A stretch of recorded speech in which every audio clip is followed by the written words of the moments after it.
नमस्कार। वर्तमान वीडियो में हमारी कुंडली के विभिन्न भावों में जब राहु आते हैं तो क्या प्रभाव देते हैं, इसके बारे में आपको जानकारी दूंगा। इस वीडियो में मैं आपको प्रथम भाव यानी कि लग्न में जब राहु आते हैं तो उसका क्या प्रभाव होता है।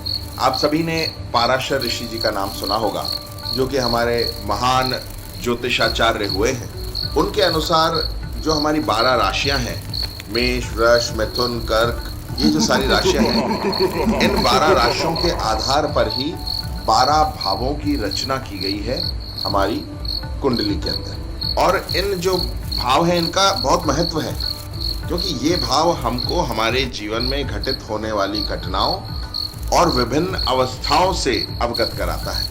तो मैं आपको ये बताऊं कि प्रथम भाव में या लग्न में जब राहु आते हैं तो क्या प्रभाव देंगे।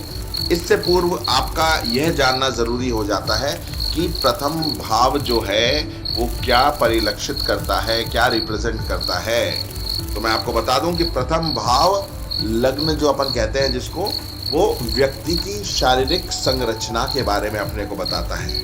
उसके जीवन में दुख सुख कब आएगा, कितना आएगा, वह बताता है। उसके आत्मविश्वास को बताता है। यश और अपयश जो उसके जीवन में आने वाला है उसके बारे में बताता है।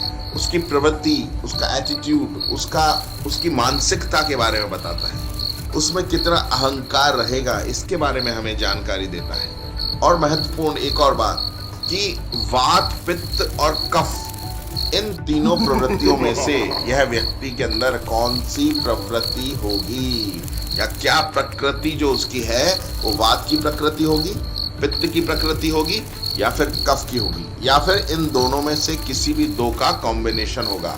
उसकी त्वचा का रंग क्या होगा, ये सारी जो बातें हैं ये हमको प्रथम भाव से मालूम पड़ती है। जैसा कि मैं आपको अपने पिछले वीडियो में ही बता चुका हूं कि राहु जो है बहुत ही कुटिल, चालाक और मायावी ग्रह है। जब ऐसा ग्रह आपके प्रथम भाव यानी कि लग्न, जो आपको सर्वाधिक प्रभावित करता है पूरी कुंडली को, आपके व्यक्तित्व को, आपकी शारीरिक संरचना को, तो क्या प्रभाव होगा। तो जैसा कि मैंने बताया आपको, क्योंकि ये कुटिल है, क्योंकि ये पाप ग्रह है, इसलिए इसके प्रभाव जो है वो क्या नेगेटिव ही होंगे। अच्छे तो हो नहीं सकते, अच्छे भी होते हैं लेकिन नेगेटिव अधिक होते हैं। तो नेगेटिव क्या क्या प्रभाव है कि ऐसा जो व्यक्ति है वो दुष्ट प्रकृति का होगा, घोर स्वार्थी होगा, नीच कर्मरत होगा और दुर्बल और कृश शरीर वाला होगा। यानी कि दुर्बल मतलब उसमें स्टेमिना भी कम होगा, और वो कृश शरीर मतलब दिखने में भी पतला दुबला होगा।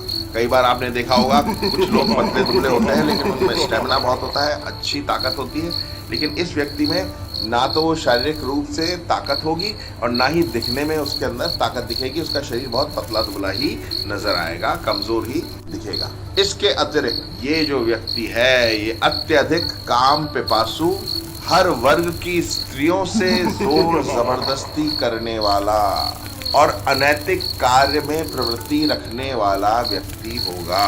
लेकिन यदि राहु मेष, कर्क, सिंह राशि में हो तो यह व्यक्ति स्वर्ण के कारोबार से धन अर्जित करेगा। ये इसके लिए अच्छी बात है। अगर राहु कुंडली के प्रथम भाव में हो तो व्यक्ति का जो पारिवारिक जीवन है उसके अंदर काफी कलह रहती है। क्यों रहती है? क्योंकि राहु ऐसे ग्रह हैं जो आपको अपने पिछले जन्म के कर्मों का फल भी देते हैं। शनि तो आते हैं तो इसी जन्मों में जो आपने गलतियां की हैं उसका फल देंगे आपको, और शनि की छाया ही राहु को माना गया है। तो राहु जो है वो आपके पिछले जन्म के कर्मों को आपको फल देते हैं। यदि आपने अपनी वाइफ के साथ अच्छा व्यवहार नहीं किया, अपने बच्चों को अच्छे से ट्रीट नहीं किया, तो पिछले जन्म में, तो इस जन्म में क्या होगा कि आपको बहुत ही मानसिक प्रताड़ना, उनसे व्यवहार अच्छा न रहना, और जो उल्टे कर्म आपने उनके साथ किए वैसे आपके साथ होने का योग बनता है। तो ये सारी बातें तो मैंने आपको बताई कि यदि राहु प्रथम भाव में आ जाए तो उसका क्या फल होगा। अगले वीडियो में आप विभिन्न अलग अलग भावों में जब राहु आते हैं तो उसका क्या फल होता है, इसके बारे में जानकारी प्राप्त कर पाएंगे। धन्यवाद।